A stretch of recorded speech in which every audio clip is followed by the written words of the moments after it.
I wanted to take some time to show those who may be interested in getting into the weed control fertilization field how to spray.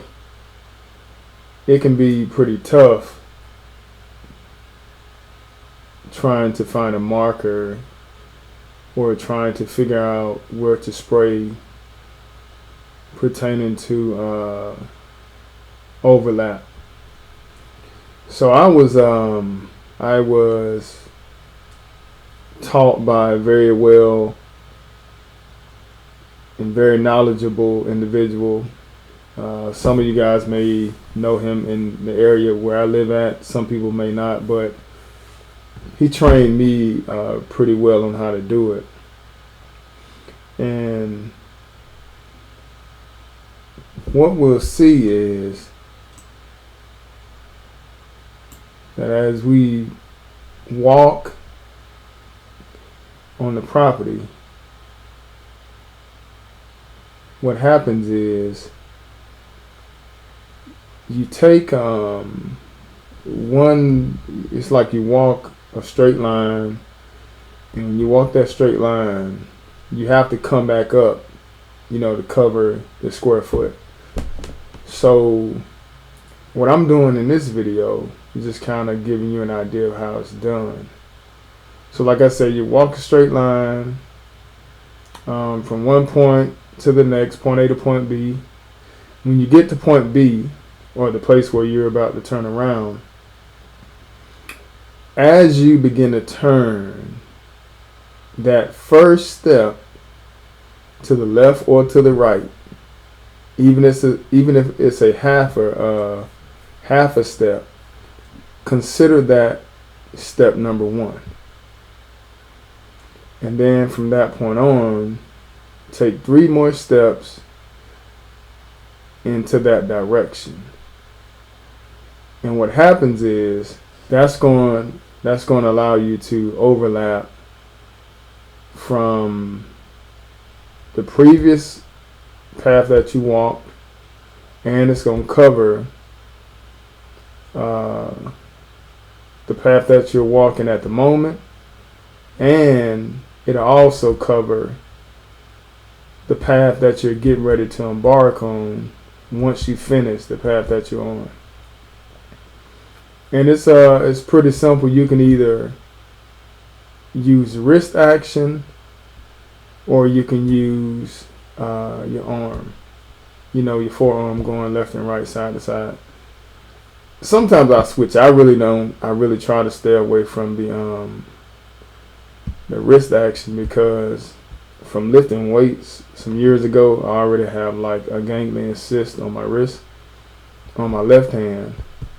So I'm just kind of not scared, but super cautious not to do it again on my other hand. So I just kind of swing my arm back and forth, and as you can see, I'm covering a pretty good amount. The swath width is from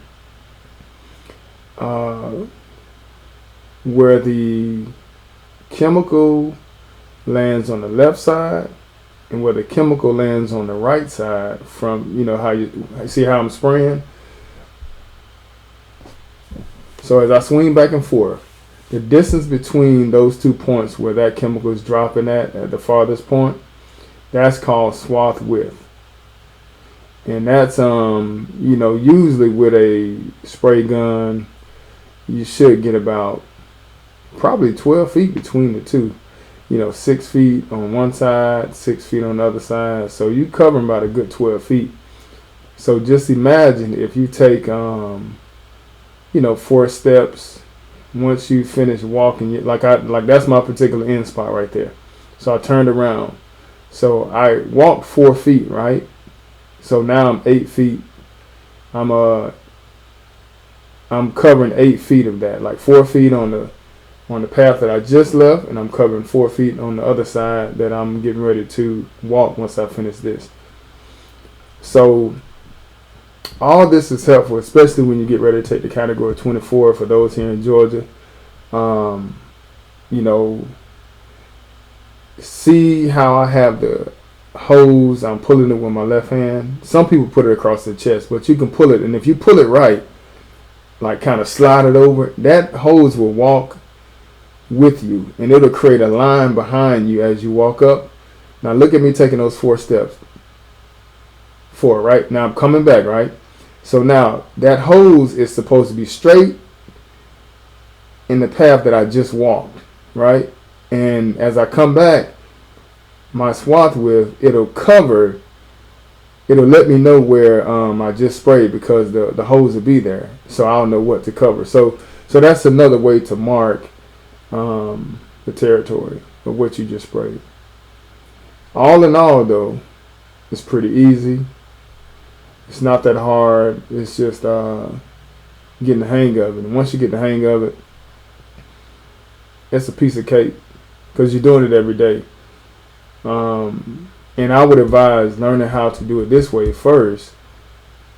That way, when you get Z sprayers and different machines and stuff like that, you'll be familiar with the swath width. Because when you get boom sprayers and stuff, you still have to learn how to calibrate the machine.